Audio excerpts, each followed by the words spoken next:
Vamos para o esboço da lição, abrindo mais uma semana, lição número 8, companheiros de armas. Vamos lá, título da lição e verso para a gente começar o estudo. Companheiros de armas, disseram um ao outro, porventura não nos ardia o coração quando ele pelo caminho nos falava, quando nos expunha as escrituras? Lucas 24, 32. Ok. Antes da gente pensar aí propriamente no desenho da lição, vamos para o desenho de sempre, que é olhar a perspectiva de aprendizado, sentimento e prática para essa semana. Então, o que a gente tem como conhecimento central, como aprendizado central para esta semana? Conhecer as diferentes reações das pessoas, inclusive dos discípulos, diante da revelação da verdadeira identidade de Jesus. Então, uma coisa curiosa na lição, até por conta do título, a lição propõe um olhar para aqueles que são companheiros de armas de Cristo, numa perspectiva ampliada, todos nós somos companheiros de arma de Cristo, uma vez que ele nos chamou para a missão. Todo verdadeiro discípulo nasce no reino de Deus como missionário, então somos companheiros de armas nessa mesma missão. O curioso do objetivo de conhecimento é entender qual é a perspectiva de cada um de nós sobre a identidade do sujeito que rege a missão, do Cristo que rege a missão.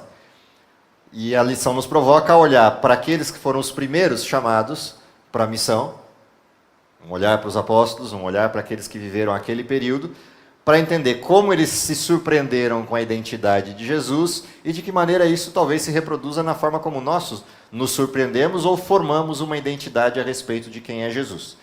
Qual é o sentimento resultante do entender, de fato, a identidade de Jesus? Gratidão pelo fato de que, apesar das fraquezas humanas, Jesus ainda nos chama a proclamar sua mensagem de salvação. Ou seja, de alguma forma, a compreensão da identidade de Cristo nos provocaria a essa situação ou a essa disposição de um coração grato. Então, tem alguma coisa na identidade de Cristo que provoca essa gratidão e também o reconhecimento das nossas fraquezas, o que amplia a gratidão. Terceiro objetivo, qual é a prática? Escolher Jesus acima das coisas deste mundo.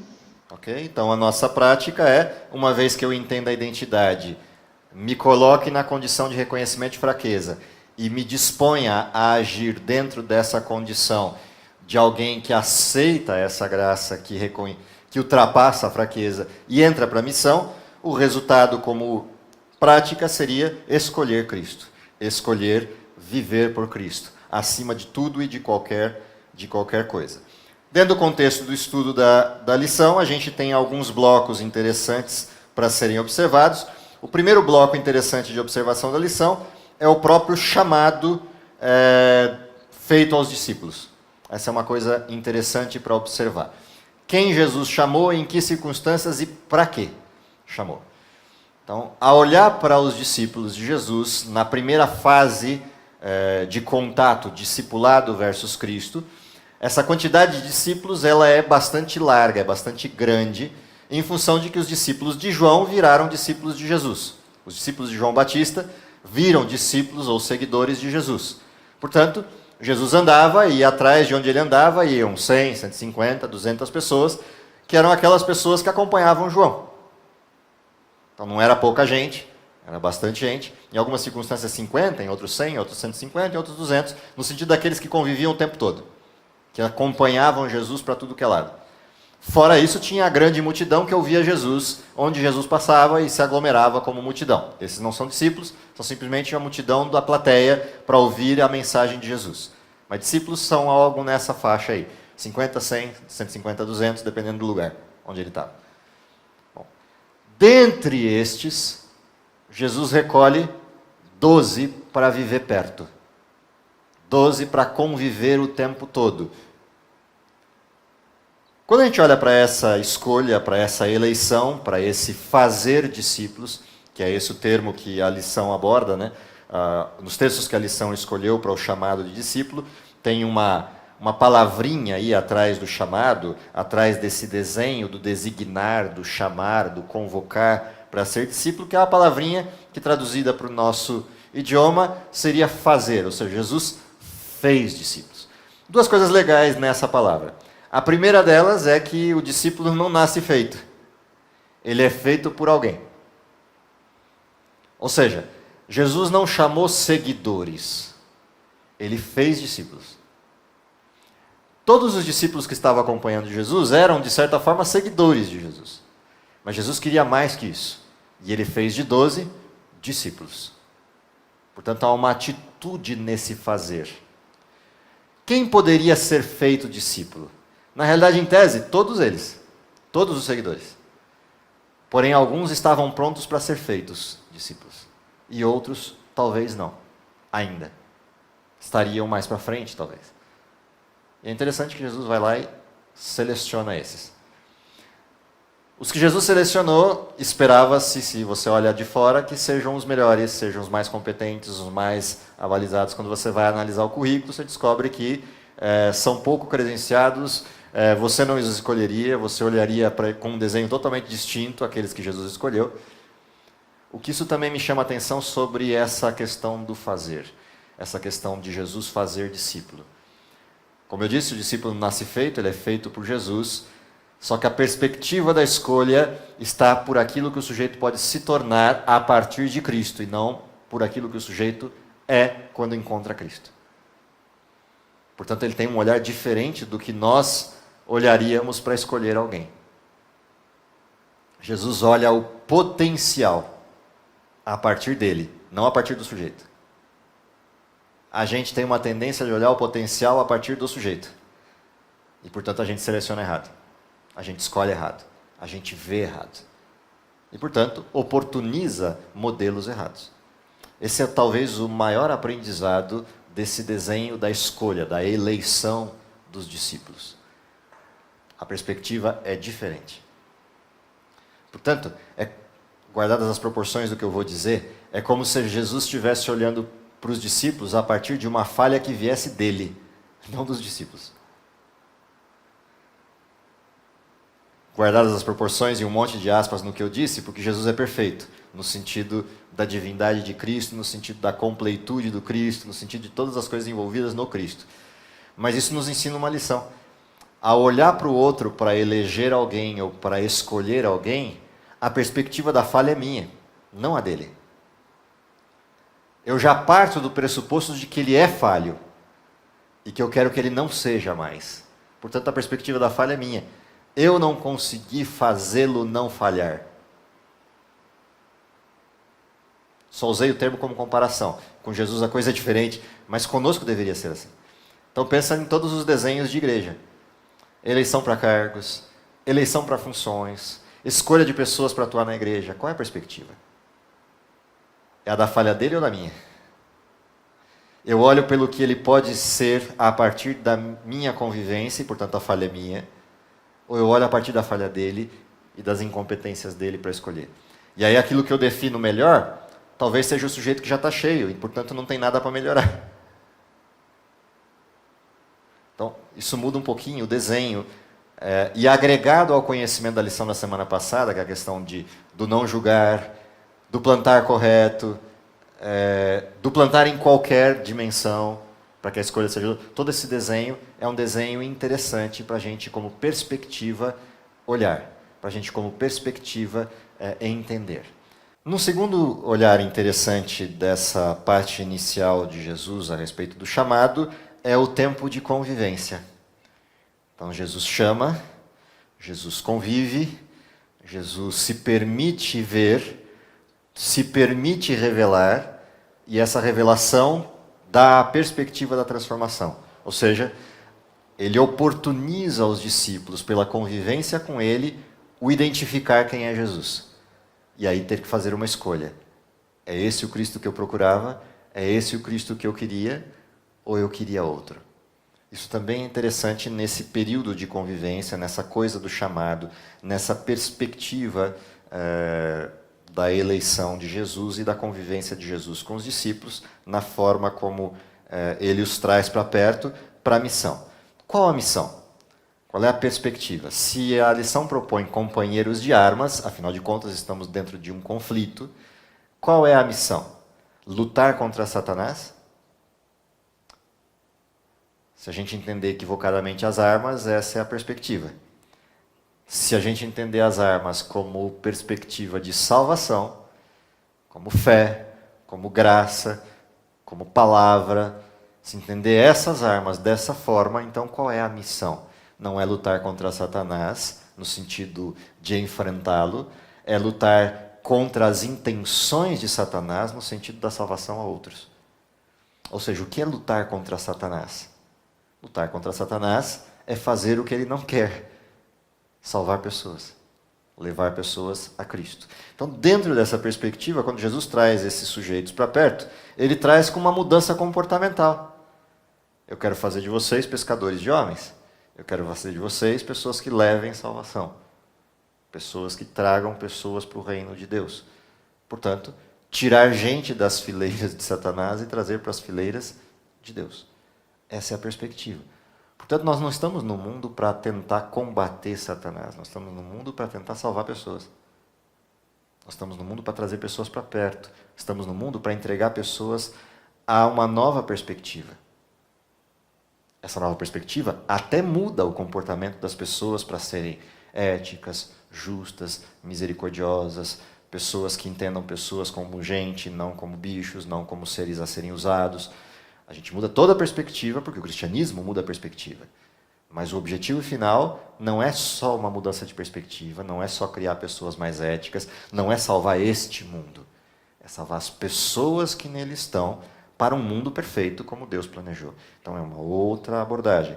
Nessa nova abordagem é muito importante entender a identidade daquele que dirige a missão. Ou seja, compreender a identidade de Jesus. Em primeiro lugar, é uma questão de natureza pessoal, para mim é salvação.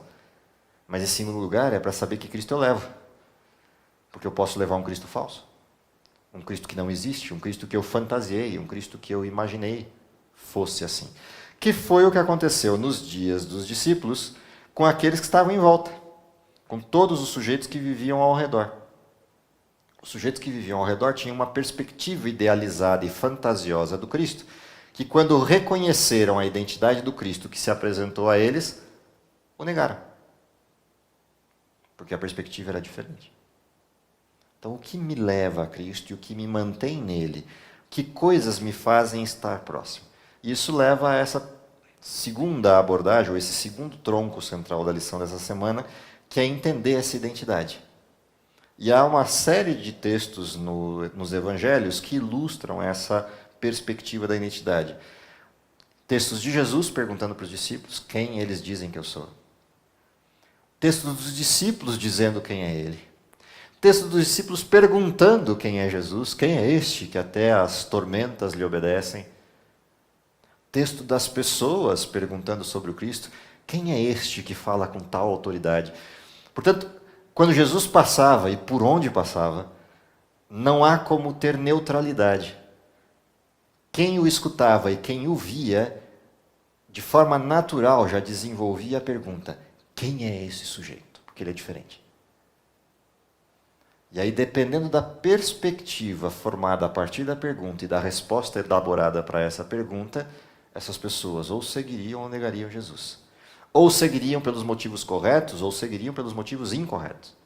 Então, quando alguém olha para Jesus e vê a Jesus com a identidade daquele que fornece pão, que fornece bens, que fornece estrutura e conforto, segue Jesus pelo motivo errado. Quando a aflição bate à porta, ele desiste de Jesus. Porque ele deslustra a imagem falsa criada do Cristo. Portanto, aquela multidão que foi alimentada por Jesus na beirada do mar da Galileia, naquela colina do Sermão da Montanha, essa grande multidão alimentada seguia Jesus pelos motivos errados. E parte significativa daquela multidão estava gritando crucifica-o lá na frente. Os fariseus, por sua vez, esperavam Jesus que os colocasse na sua verdadeira posição de autoridade. Quando vem um Jesus e diz, bem-aventurados os pobres de espírito, os mansos, os puros, isso vai deslustrando a fantasia criada pelos fariseus a respeito de Jesus. Quando Jesus chega para os discípulos e apresenta o lugar para onde ele vai e diz que eles não podem ir porque não estão prontos, e descortina que ele vai morrer e aparece de fato no jardim do Getsemane, quando chega a turba para prendê-lo, quando ali aparece de fato para onde ele vai, e quando a cruz se dá, o que acontece com os discípulos? Fogem. Porque a perspectiva deles é quem vai sentar à direita ou à esquerda do reino. Do rei do reino. Um Cristo fantasioso. As pessoas que tinham a perspectiva correta do Cristo, na hora adequada, se manifestaram. E é interessante porque quando você olha a cruz, quem está lá? A mãe? João, o discípulo dito aquele a quem Jesus amava, o discípulo amado, pelas razões da proximidade, isso fica bem nítido ali, a ponto de Jesus entregar a mãe para ele e ele para a mãe. Mas quem mais está lá? Aquela a quem Jesus perdoou os pecados. Quando você vai para ter que enfrentar Pilatos para tirar o corpo de Jesus, quem aparece? Os companheiros de armas que até então tinham vivido na perspectiva dos fariseus, mas na cruz entenderam o que Jesus disse sobre nascer de novo, sobre os conceitos diferenciados do seu reino. E aí os dois sujeitos ricos, José de Arimateia e Nicodemos, estão lá para sustentar, para segurar as pontas, e muda a perspectiva. A partir daí você começa a entender a identidade completa. E é curioso isso, porque uma coisa é a identidade do Cristo Deus, que vai sendo descortinada nos milagres, nas ações fantásticas de Cristo, no poder da palavra de Jesus, ao enfrentar certas circunstâncias, como, por exemplo, os endemoniados, que os discípulos não conseguiam libertar. Tudo isso vai descortinando para os discípulos a divindade de Jesus e para as pessoas também. Mas, ao mesmo tempo, gera uma perspectiva, por causa da fantasia pessoal ou uma descompreensão, gera uma perspectiva diferente do que é Deus. E alguns passam a olhar Jesus como amuleto da sorte, como o sujeito que resolve os problemas na hora que eu quero, e passam a querer balizar Deus. Quem é Jesus? Essa é a pergunta vital que o companheiro de arma tem que responder. Essa é a pergunta vital que aquele que é parceiro na missão tem que se responder para levar um Cristo correto. O fim desse bloco, o fim desse desenho, nos leva à atitude do Cristo. A forma como esse Cristo desenvolveu a perspectiva da sua missão para criar os líderes dessa missão quando o Cristo não estaria mais presencialmente na Terra, no sentido de presença física e direta, visível e constante. Agora com uma perspectiva de presença pela divindade e pela influência, mas não pela pessoa. Qual é essa abordagem que Jesus faz? Ele precisa criar sujeitos que demonstrem ao mundo que Cristo ainda está no mundo. E é interessante porque o último sermão de Jesus bate nessa tecla várias vezes. O mundo saberá que vocês são meus discípulos quando o mundo perceber que vocês se amam uns aos outros. Então, qual é a perspectiva do Evangelho? Qual é a forma como o Evangelho se dá naquele que se torna, de fato, discípulo, companheiro de armas, companheiro de missão com Jesus? A perspectiva é aquilo que o pessoal está batendo na tecla hoje, como monge executivo ou outros textos clássicos da administração moderna, da liderança servidora. Ou seja, aquele que quiser ser o primeiro, seja o último. Aquele que quiser ser servido, que sirva. Então, o desenho do reino de Deus é um desenho baseado, balizado no serviço. E é incrível, porque a autoridade no céu também está baseada no serviço. O que está no mais alto posto do céu é o que mais serviu.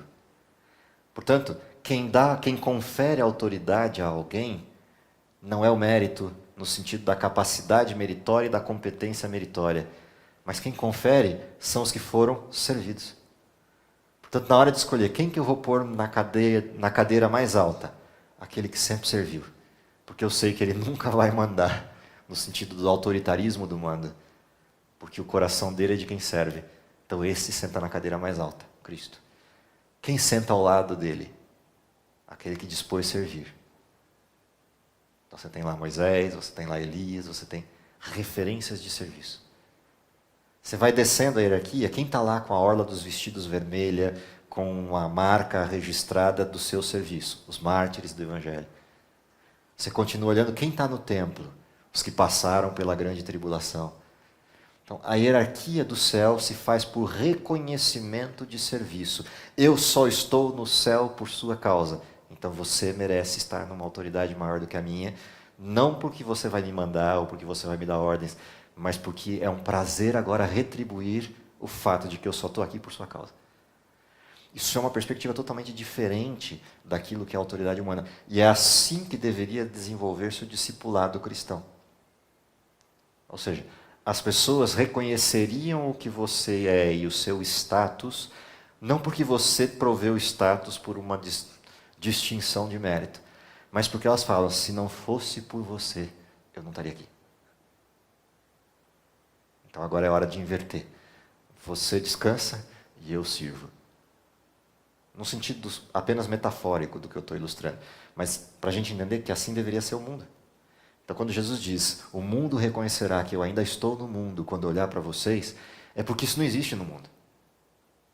O mundo é mérito, o mundo é competência, o mundo é autoritarismo, o mundo é mando, o mundo é desmando. E a perspectiva do reino é convivência pacífica, liderança servidora, não na forma como o monge executivo coloca a liderança servidora, não que não esteja certo o assunto que está lá, mas ele é restrito e curto. Se a gente quer entender essa liderança de fato, leia o Evangelho. O Evangelho mostra o ápice do que é serviço. É alguém que vai ao limite extremo, inclusive de decidir morrer por alguém. Então, assim, é um outro desenho, é uma outra perspectiva de vida, é uma outra forma de enxergar. Portanto, voltando ao início do modelo, o que a gente tem que ver ao longo do estudo dessa semana? Entender o significado das armas, para aí poder entender o significado do que é ser companheiro de armas. Entender o significado do verso central, disseram um ao outro, porventura não ardia o nosso coração, quando ele pelo caminho nos falava, ou seja, entender o porquê que a palavra de Deus é o centro dessas armas na mão do cristão. E entender que essa palavra viva precisa ser levada aos outros, não uma palavra retórica, teórica do Evangelho, mas a palavra viva. Ou seja, quando Jesus falava, ardia o coração, não porque eles não conheciam os textos, mas é porque quem falava vivia os textos. Essa é a palavra viva que exala do cristão, que emana do cristão quando ele apresenta a palavra de Deus para os outros. Portanto, a palavra é significativa quando ela encontra eco, quando ela encontra correspondência naquele que a emite, naquele que profere a palavra. Esse é o sentido do verso, que fecha aí com os objetivos que a gente tem para essa semana, que é entender a partir da forma e das diferenças produzidas pela reação do discípulo a conhecer a identidade de Jesus e a transformação que produziu neles, e entender quem é o Cristo e o que Cristo espera de nós. Ser grato porque, mesmo sendo falhos, Ele tem a mesma disposição em conviver conosco e nos transformar do jeito que transformou os discípulos, e entender também que um dos discípulos falhou e rejeitou a transformação e buscou a saída mais fácil. Felizmente, 11 deles não. E Deus tinha já o servo escolhido preparado para a substituição, que os homens escolheram errado. Os homens, dentre os que estavam na casa, lançaram sortes para escolher Matias. Deus falou, não é Matias. A escolha é minha, a missão é minha. Sou eu que elejo. Sob uma outra perspectiva. Quem ele pega? O perseguidor dos cristãos. O último da lista que não poderia ser escolhido. Para ensinar o que para os discípulos? Aceitação, perspectiva, que a salvação não tem limites e que a salvação agora é para o mundo todo. E aí vem Paulo para substituir Judas. Um traidor substituído por um traidor. Um traidor que era amigo e traiu. Um traidor que não conhecia e se transformou quando encontrou e reconheceu a identidade do Cristo. Sou eu, Paulo, aquele que você persegue. Então, esse desenho é muito interessante para a gente observar o significado de ser companheiro de armas. O significado de entender quais são as armas. E o significado de entender que para ser o companheiro de armas tem que ter sido transformado por aquele que executa a missão, que nos leva a uma perspectiva final que é escolher Jesus acima de qualquer coisa, como Paulo escolheu. Já não sou eu quem vive, Cristo vive em mim, ou como Jó, ou como tantos outros, mas principalmente para entender, quando Paulo chega no fim da vida e olha para trás tudo que tem, deixando para trás, e olha para frente tudo que ainda tem pela frente, só há uma coisa a concluir. A coroa da vida me está guardada, a qual aquele que é o justo juiz me dará naquele dia, e não somente a mim, mas a todos os que, sob uma mesma perspectiva, aceitem essa identidade. Então, esse é o desenho do Cristo. Nosso objetivo é olhar para esse desenho e nos aprofundarmos nele através dos textos dos evangelhos dessa semana. Que Deus nos abençoe e nos dê uma boa semana de estudos. Vamos orar? Querido Pai que está nos céus, te agradecemos pela vida, te agradecemos pela tolerância, te agradecemos pela paciência, pela perseverança em nos manter no caminho, mas principalmente por um amor maravilhoso que supre todas as nossas falhas. Te agradecemos pela oportunidade de atuarmos na sua missão como companheiros de armas na busca e salvação de outras pessoas. Dá, Senhor, que possamos abreviar a tua vinda, se possível ainda vê-lo voltando em nossa geração. Dá que possamos ser exemplo ao mundo da presença viva e constante do amor de Cristo. E ilumina nossa mente no estudo da lição dessa semana, para que possamos encontrar de fato a essência da identidade de Jesus. É o que lhe pedimos por Ele. Amém.